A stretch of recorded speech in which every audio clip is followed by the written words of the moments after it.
सबसे पहले बात करते हैं आज 10वीं के बाद अपने चुने गए करियर के बारे में। कई बार जो छात्र छात्रा हो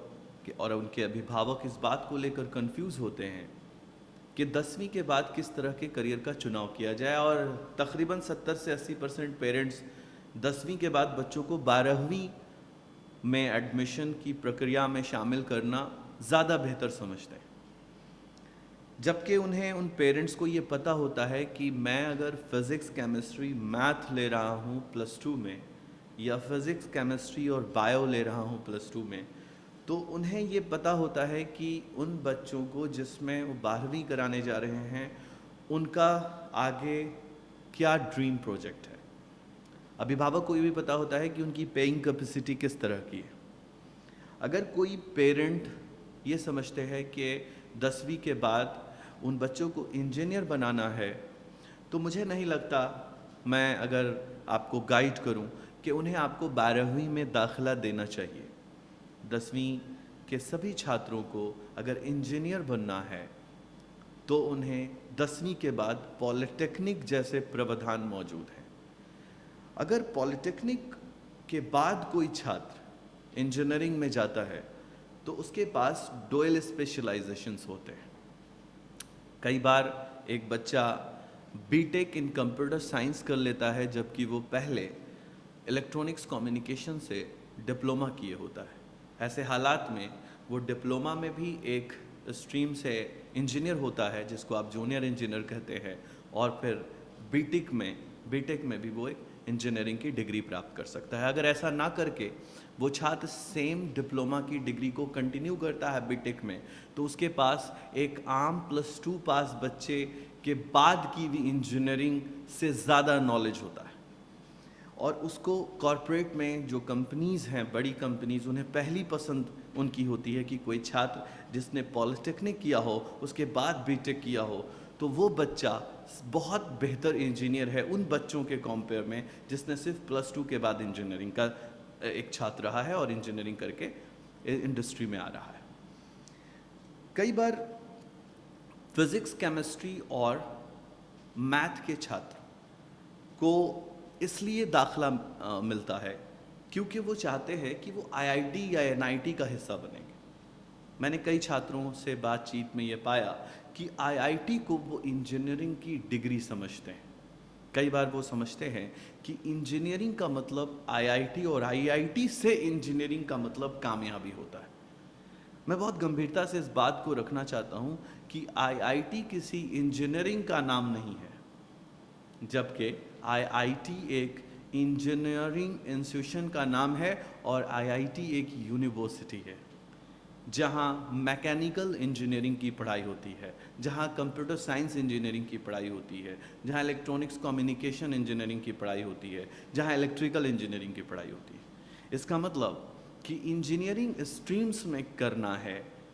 प्रांगण से डिग्री प्राप्त होती है। ऐसे हालात में अगर हमने आईआईटी से डिग्री प्राप्त कर लिया तो हम ज़्यादा सफल होंगे, ये सिर्फ मान्यता रखना सही नहीं होगा, ये सोच लेना सही नहीं होगा। इसलिए मेरी एक राय है कि अगर उन्हें आईआईटी का टैग लगाना है तो 10वीं का छात्र बहुत प्रैक्टिकल अप्रोच के साथ पॉलिटेक्निक में आ सकता है, और पॉलिटेक्निक के बाद लैटरल एंट्री करके वो इंजीनियरिंग में दाखिला ले सकता है, और इंजीनियरिंग के बाद वो एमटेक आईआईटी से कर सकता है अगर उसे इंजीनियरिंग के बाद भी आईआईटी का टैग चाहिए। दूसरा रास्ता उसके पास ये है कि पॉलिटेक्निक के बाद वो किसी भी एंट्रेंस एग्ज़ाम के लिए एलिजिबल है, लेकिन उसके साथ एक सुरक्षा की बात यह है कि टेक्निकली वो एक साउंड बच्चा है और उसके हाथ में एक ऐसी डिग्री है कि अगर वो उसे क्रैक नहीं भी कर पाया तो उसके लिए हज़ारों रास्ते खुले हैं। इसलिए मेरा उन बच्चों से जो 10वीं के बाद मैथ लेकर +2 में जाना चाहते हैं और इंजीनियर बनना चाहते हैं, उनको ये सलाह है कि वो पॉलिटेक्निक की तरफ जाकर अपना करियर चुनें। ये ज़्यादा बेहतर रास्ता होगा और उसमें उनके लिए प्लेसमेंट की सुरक्षा भी बड़ी होगी। अगर हम बात करें गवर्नमेंट जॉब की, तो पॉलिटेक्निक के बाद वो अपने डिग्री को कंप्लीट करने तक कई एंट्रेंस एग्ज़ाम्स को दे सकते हैं। मैं बात कर रहा हूँ कि आपने पॉलिटेक्निक पढ़ लिया, आपने 3 साल की डिग्री प्राप्त कर ली और आप बैचलर में एडमिशन ले चुके हैं, लेकिन उस दरमियान में आप पॉलिटेक्निक के ऊपर यानी डिप्लोमा के ऊपर निकली भी कई जॉब के एंट्रेंस एग्जाम्स को देते रह सकते हैं और आपकी बीच में ही नौकरी लग सकती है। और दूसरी तरफ वही छात्र जिन्होंने 10वीं पास करने के बाद फिजिक्स, केमिस्ट्री, बायो से +2 करने की सोच रखी है और बाद में उन्हें पता है कि वो MBBS में उनके फादर कैपेबल नहीं है फीस को पे करने के लिए और वो बहुत दूर तक इस बात को नहीं जानना चाहते या जानते हैं वो, चूँकि हर इंसान को अपने बारे में पता है। वो सबसे पहले अपने परिवार को जानता है कि उसका परिवार की पेइंग कैपेसिटी क्या है। ऐसे हालात में अगर वो बायो लेकर +2 कर रहा है और वो आगे जानता है मेडिकल के चुनाव जैसी MBBS, BUMS, BHMS और BDS जैसे कोर्सेज में वो शामिल नहीं हो सकता, ऐसे हालात में उस छात्र को अपने पेरेंट्स की पेइंग कैपेसिटी को देखते हुए 10वीं के बाद उसे तुरंत DMLT, 10वीं के बाद पैरामेडिकल कोर्सेज की तरफ जाना चाहिए, DMRT, रेडियोलॉजी की तरफ जाना चाहिए। यानी डिप्लोमा के आधार पे 10वीं के बाद कई ऐसे पैरामेडिकल, डिप्लोमा एग्रीकल्चर, ऐसे कई पैरामेडिकल कोर्सेज हमारे संस्था के ज़रिए उनको दिए जा रहे हैं जिसमें वो अपना करियर बना सकते हैं। 10वीं पास उन सभी छात्र छात्राओं को मैं रिक्वेस्ट करता हूँ कि वो एक बार +2 में नामांकन से पहले अपने अभिभावक के साथ आकर हमारी ऑर्गेनाइजेशन को विज़िट करें और हमारी एक्सपर्ट टीम की राय लेकर अपने करियर का चुनाव करें। वादा करता हूँ कि यदि कोई छात्र 10वीं के बाद पढ़ाई करने के लिए तैयार हो जाता है, उसे +2 में ना जाकर पॉलिटेक्निक करने के लिए तैयार हो जाता है, 20 रुपये से 30 रुपये पर टाइम के खाने के कॉस्ट पे, 20 रुपये से 30 रुपये पर टाइम के खाने के कॉस्ट पे, यदि उसके पास 120 रुपये की राशि 3 टाइम खाने की है, 4 टाइम खाने और सोने की है,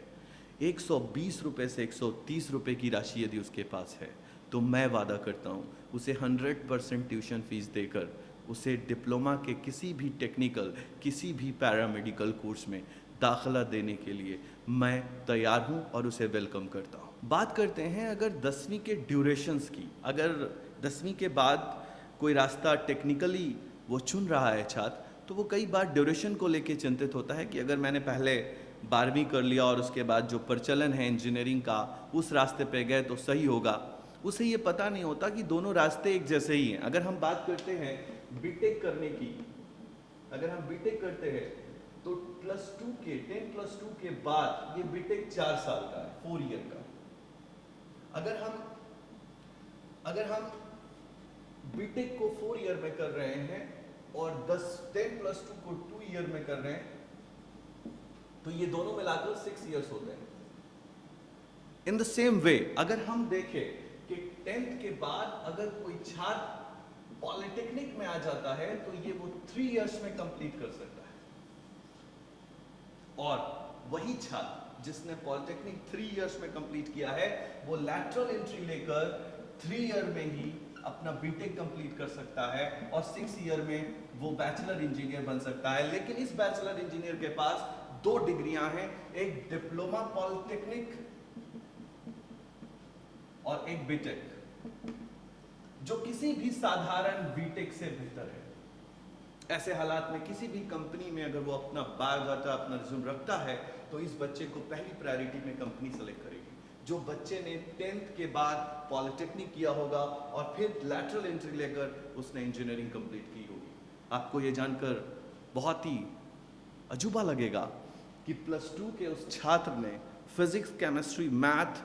जैसे सिर्फ साइंस के 3 पेपर पढ़े हैं, लेकिन इस बच्चे ने जिसने पॉलिटेक्निक किया है उसने 12 पेपर्स पढ़कर पॉलिटेक्निक की डिग्री हासिल की है। 12 पेपर 1 साल में उस बच्चे ने पढ़ाई करी है और इस पर्टिकुलर कोर्स में, पॉलिटेक्निक के इस कोर्स में एक ऐसा पेपर भी पढ़ रहा है वो जो +2 में उसे पढ़ाया गया। उस पेपर को कहते हैं फिजिक्स, केमिस्ट्री, मैथ, जो +2 में पढ़ाया गया है, लेकिन पॉलिटेक्निक में इसी पेपर को अप्लाइड साइंस बोलते हैं। ये बच्चा उस पर्टिकुलर पेपर को भी पढ़ रहा है अप्लाइड साइंस के नाम से, जो प्लस 2 में एक पेपर पढ़ाया जा रहा है, और इस एक पेपर के साथ वो 11 और पेपर्स पढ़ रहा है, इसलिए ये पॉलिटेक्निक का बच्चा ज़्यादा नॉलेजेबल है किसी भी साधारण बीटेक वाले बच्चे को। जो प्लस 2 के बाद बीटेक कर रहा है उससे ज़्यादा नॉलेज रखता है ये पॉलिटेक्निक का बच्चा। पॉलिटेक्निक के बाद अगर हम बात कर रहे हैं जॉब अपॉर्चुनिटीज़ की, जो आपके स्क्रीन पर दिख सकता है कि इस तरह की जॉब अपॉर्चुनिटीज़ पॉलिटेक्निक के बाद गवर्नमेंट और प्राइवेट दोनों में मौजूद है। 10वीं के बाद पॉलिटेक्निक में दाखिला लेने के लिए एक बच्चे की एज कम से कम 18 साल होनी चाहिए, और पॉलिटेक्निक में दाखिला लेने के लिए परसेंट में सिर्फ 50% मार्क्स काफ़ी है ओवरऑल सारे सब्जेक्ट्स मिलाकर, यानी सेकेंड डिवीज़न में ही उस बच्चे का नामांकन किसी भी पॉलिटेक्निक कॉलेज में कन्याकुमारी से कश्मीर तक किया जा सकता है, और इस पर्टिकुलर कोर्स के लिए किसी भी एंट्रेंस एग्ज़ाम को देने की आवश्यकता नहीं है। 10वीं के बाद 50% हासिल करने के बाद देश के किसी भी राज्य में वो छात्र टेक्निकल यूनिवर्सिटी से और स्टेट की यूनिवर्सिटी से, गवर्नमेंट यूनिवर्सिटी से वो डिग्री को प्राप्त कर सकता है और बेहतरीन कॉलेज में अपना दाखिला लेकर एडमिशन ले सकता है। इसके लिए किसी प्रकार के एंट्रेंस के बगैर भी ये एडमिशन संभव है। पॉलिटेक्निक करने के लिए किसी भी राज्य में अगर खर्चे की बात करें तो 40,000 से 50,000 रुपया प्रति वर्ष किसी स्टेट के अप्रूव्ड कॉलेज से पढ़ाई करने पर लग सकता है, और अगर सरकार के फंडिंग द्वारा वो कॉलेज यानी गवर्नमेंट फाइनेंस कॉलेज अगर कोई है तो वहाँ ये खर्च 20,000 से 30,000 हो सकता है। ऐसे हालात में जिन बच्चों के पास खाने रहने का खर्च है और ना कि वो गवर्नमेंट फाइनेंस कॉलेज की फ़ीस दे सकते हैं, ना ही वो किसी स्टेट गवर्नमेंट अप्रूव्ड कॉलेज की 50,000 रुपया फ़ीस दे सकते हैं, उन सभी छात्रों को सिर्फ ज़ीरो ट्यूशन फ़ीस पर खाने रहने के कॉस्ट पे हम उन्हें गोद लेकर पढ़ाने की एक योजना चला रहे हैं। इस योजना को